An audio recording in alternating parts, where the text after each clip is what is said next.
एक बार फिर मूल निवास भू कानून की मांग के लिए फिर से आंदोलन हो रहा है और इस बार आंदोलन की जगह है ऋषिकेश से फिर एक बार आवाज़ उठाई जा रही है कि मूल निवास और भू कानून जो है उत्तराखंडियों को मिले, यहाँ के मूल निवासियों को उनके अधिकार मिले।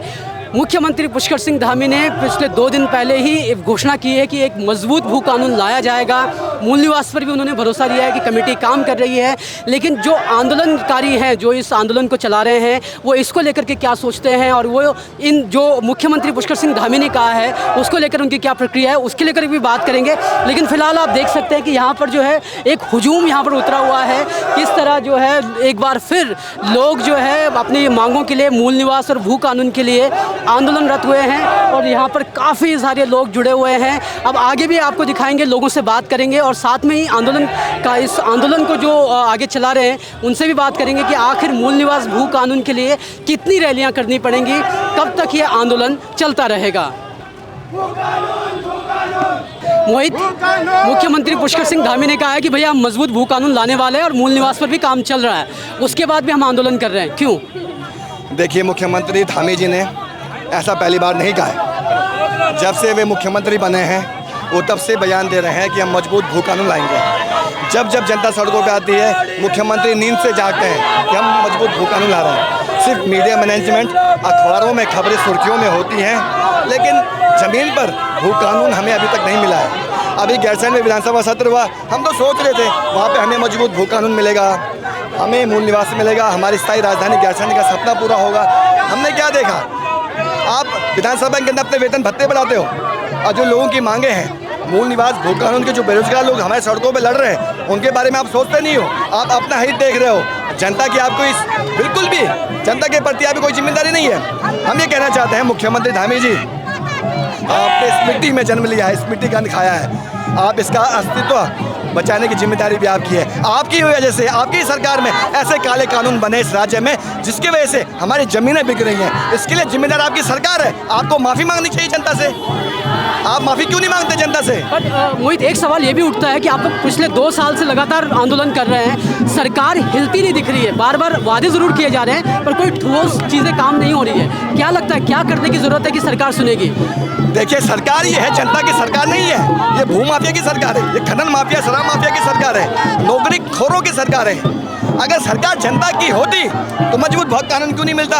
ये भू माफियाओं के पक्ष में ये कानून बना रहे हैं। यहाँ जो बाहर से लोग ठेकेदार आ गए हैं उनके पक्ष में कानून बना रहे हैं। बाहर से जो लोग यहाँ आ गए उनके लिए ये स्थायी निवास प्रमाण पत्र में ढील दे रहे हैं, फर्जी स्थायी निवास प्रमाण पत्र इस राज्य में बन रहे हैं। ये सरकार हमारी कहाँ है? ये सरकार तो तमाम उन माफिया लोगों की है जो उसके रिसोर्सेज लूट रहे हैं, यहाँ के रिसोर्सेज का वो ऐसा उपयोग कर रहे हैं और हमारे लोगों के पास आज कुछ नहीं है, उनके पास ज़मीनें नहीं है, नौकरियाँ नहीं है, उनकी अपनी संसाधन सब खत्म होते जा रहे हैं। कहाँ जाएंगे हमारे लोग? सवाल इस बात को लेकर है। मोहित, एक सवाल ये भी उठाया जाता है, जब भी आप लोग भू कानून और मूल निवास की बात करते हैं तो ये कहा जाता है कि हम क्या बाहरियों को रोक देंगे, बिजनेस खत्म हो जाएगा, यहाँ पर जो है उद्योग धंधे लगने बंद हो जाएंगे। क्या ऐसा हो सकता है? देखिए, हम इस पक्ष में कभी नहीं रहे कि हम बाहरियों का विरोध करते हैं। हम ये कहना चाहते हैं, जो उत्तराखंड की ज़मीन पर 30 सालों से रह रहा हो, यहाँ पे सेवाएं दे रहा हो, उसको यहाँ पर ज़मीन खरीदने की छूट 200 से 250 वर्ग मीटर आवासीय भवन बनाने के लिए दी जाए। इसके अलावा किसी को ज़मीन न दी जाए, उद्योगों के लिए ज़मीन दी जाए, लेकिन लीज पर, ताकि जो ज़मीन का मालिक है उसका भी उसमें अंश हो, उसको भी भागीदारी हो, उसको भी उसका फ़ायदा मिले। हम अपने लोगों की पक्ष की बात कर रहे हैं। हम चाहते हैं कि हमारे लोग किसी रिजॉर्ट, होटल में नौकर न बने, न चौकीदार बने, जहाँ मालिक बन के अपनी ज़मीन पर रहे, उसको मालिकाना हक बरकरार रहे। लड़ाई उस बात को लेकर है, अपनी संस्कृति को बचाने की, अपनी पहचान को बचाने की लड़ाई है। हम बाहरियों का विरोध बिल्कुल नहीं कर रहे। हमारे लोग भी बहुत सारे बाहर हैं, ऐसा नहीं है। लेकिन ये जो हिमालयी राज्य है उत्तराखंड, ये बहुत संवेदनशील है। इसकी सीमाएं नेपाल से जुड़ी हुई हैं, चाइना से जुड़ी हुई हैं। यहाँ मजबूत भू कानून नहीं होगा तो कहीं ना कहीं हम कमज़ोर हो जाएंगे, हमारी सीमाएं, हमारे देश की सुरक्षा खतरे में आ सकती है। इसलिए भी बहुत ज़रूरी है, तो सरकार को इस दिशा में कदम बढ़ाना चाहिए। आखिरी सवाल मोहित, एक तर्क ये भी बोला जाता है कि आप भू कानून की मांग कर रहे हो, लेकिन आपके लोग तो पलायन करके शहरों में बस गए, आपकी ज़मीन बंजर पड़ रही है, तो भू कानून मिल भी जाएगा तो आपका क्या बदलने वाला है? देखिए, मजबूत भू कानून होगा तो हमारी ज़मीनें तो बच जाएंगी, और पलायन करने के पीछे बहुत बड़ा कारण सरकार की नीतियाँ रही हैं। सरकार की नीतियाँ अगर हमारे युवाओं के, हमारे लोगों के पक्ष में होती तो लोग पलायन क्यों करते हैं? हमारे लोगों को गांव में ही रोज़गार मिलता, गाँव खेती बागवानी करते, पर्यटन के क्षेत्र में काम करते। पलायन का भी कारण ये है कि सरकार की नीतियाँ ऐसी रही कि उन्हें पलायन के लिए मजबूर होना पड़ा।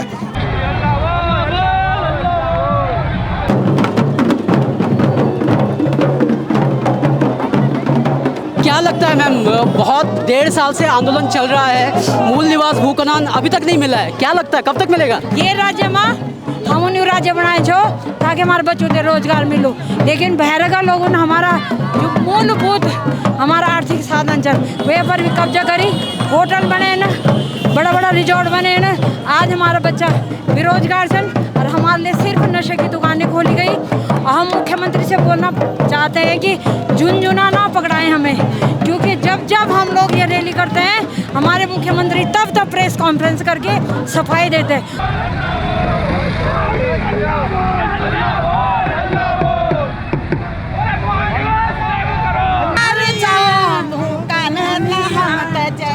उत्तराखंड किनारे जाओ भू कानून हम तचेंदो, भू कानून हम तचेंदो, मूल निवास हम तचेंदो, भू कानून हम तचेंदो, मूल निवास हम तचेंदो। अब ये आपको पता निगम पार्षद का चुनाव है, 1 जनवरी को जो है चुनाव है, 1 जनवरी को चुनाव है, इसलिए जो है ये लोग ऐसा कह रहे हैं। कहने से कुछ नहीं होता, करने से होता है। इसलिए हमारी मांगे है हमारे भू कानून लागू हो, हमारे मूल समय दिया जाए। इसलिए जो है ये जनसंघ सारे उत्तराखंड जो है ऋषिकेश में आए हुए हैं।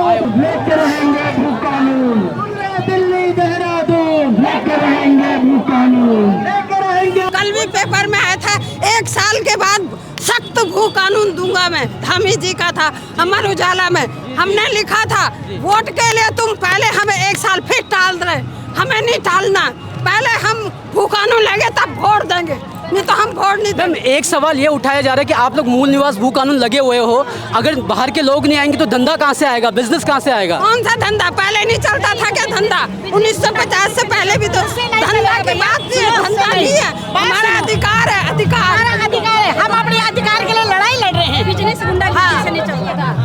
मैं चंद्रकांता बेलवाल, राज्य आंदोलनकारी संघर्ष समिति जिला अध्यक्ष।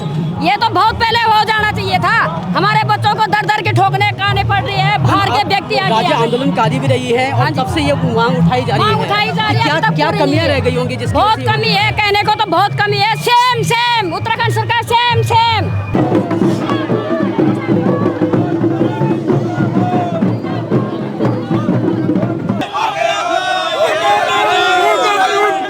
मूल निवास भू कानून को लेकर के रैली लगातार जारी है, करीब 1 घंटा हो चुका है और बहुत कड़कती धूप है जिसमें चलना भी बड़ा मुश्किल काम हो रहा है, लेकिन बहुत लोगों का हुजूम यहाँ पर उमड़ा हुआ है। मूल निवासी और जो भू कानून के लिए आवाज़ उठा रहे हैं वो सब लोग यहाँ पर आज आए हुए हैं और लगातार चल रहे हैं। ये रैली जो है ये आपकी त्रिवेणी घाट तक जाएगी और वहाँ तक लोग लगातार जो है जोश और खरोश के साथ आगे बढ़ रहे हैं। अब देखना होगा कि मुख्यमंत्री पुष्कर सिंह धामी ने वादा तो कर दिया है, अब इरादा कितना है वो आने वाले बजट सत्र में मालूम पड़ेगा। और तब तक मूल निवास भू कानून वालों का कहना है कि उनके आंदोलन लगातार जारी रहेंगे जब तक उनकी मांगें पूरी नहीं हो जाती और उनको मजबूत भू कानून और मूल निवास 1950 नहीं मिल जाता। जब तक ये वादे पूरे नहीं होते, जब तक सीएम धामी इनको पूरा नहीं करते, तब तक यही लगता है कि ये आंदोलन चलते रहेंगे और ऋषिकेश के बाद शायद कोई और जगह होगी जहाँ पर ये मूल निवास और भू कानून की मांग उठाई जाएगी।